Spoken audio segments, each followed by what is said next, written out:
శ్రీ గురుభ్యో నమ. ఓం శ్రీ హనుమతే నమ.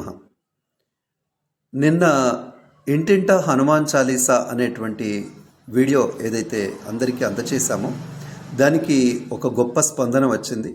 వందలాది మంది హనుమాన్ చాలీసా ప్రారంభించినటువంటి వారు కూడా ఉన్నారు. అయితే అనేక మంది అనుమానాలు వ్యక్తం చేశారు. వాటికి సమాధానం చెప్పే ప్రయత్నం చేస్తున్నాను. మొదటిది ఏమిటంటే, మేము చేస్తున్నట్లుగా ఒక వీడియో తీసి మీకు సాక్ష్యం పంపించవలసి ఉంటుందా, వీడియో పంపించవలసి ఉంటుందా అంటే ఏం అక్కర్లేదండి. మీ మనస్సాక్షి సరిపోతుంది. మీ మనస్సాక్షితో చేసినటువంటిది అంతరంగంలో ఉన్నటువంటి స్వామి చూస్తారు, పరమాత్మ చూస్తాడు.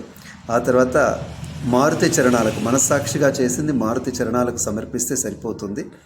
మేము మీ మాటనే నమ్ముతాం, మీరు పంపించినటువంటి వివరాలనే మేము విశ్వసిస్తాం. దాంతోనే ఇక్కడ సంకల్పం చెప్పి యజ్ఞం చేయడం జరుగుతోంది. తర్వాత దేనితో చేయాలంటే సంఖ్య దేనితో లెక్క పెట్టాలి, మీరు ఎట్లయినా లెక్క పెట్టుకోవచ్చు.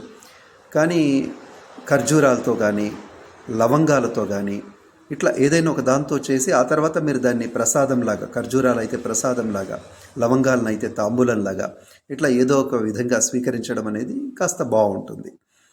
తర్వాత ఏ రోజుకు ఆ రోజు సంఖ్య మీకు పంపించాలా? లేదండి, అది చాలా గందరగోళంగా ఉంటుంది.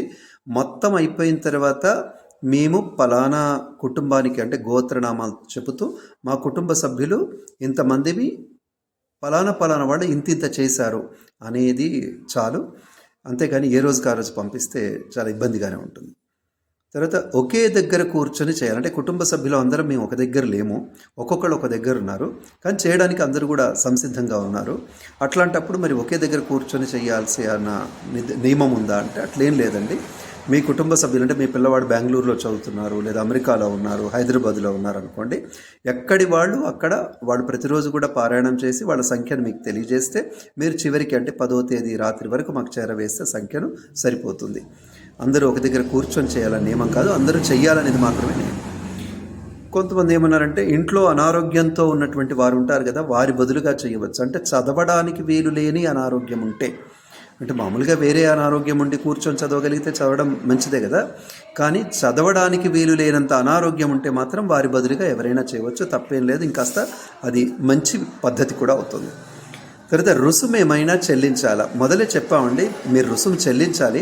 ఆ రుసుము ఏంటంటే 108 హనుమాన్ చాలీసాలు కుటుంబ సభ్యులందరూ కలిసి చేయడము అనేటువంటిది మాత్రమే. తర్వాత ఇంకొకరు అడిగారు, మాకు ప్రసాదం పంపిస్తారా అని. కుదరదండి, ప్రసాదం పంపించే విషయం అయితే కుదరదు. కాకపోతే హనుమద్ అనుగ్రహాన్ని మీకు ప్రసారంలాగా పంపిస్తాం, దాన్నే ప్రసాదంగా స్వీకరించాలి.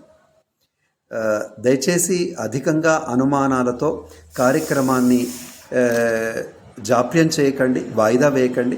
మీరైతే మొదలు ప్రారంభం చేయండి. సంఖ్యను మాకు 10వ తేదీ రాత్రి వరకు తెలియచేయండి, సరిపోతుంది. తప్పకుండా మీ గోత్రనామాలతో సంకల్పం చెప్పి యజ్ఞం చేయడం జరుగుతుంది. దీని ప్రధాన ఉద్దేశం హనుమాన్ చాలీసా చేయడం మాత్రమే. ఇది బాగా దృష్టిలో పెట్టుకొని చక్కగా భక్తిపూర్వకంగా చేసి మాకు వివరాలు తెలియచేయండి.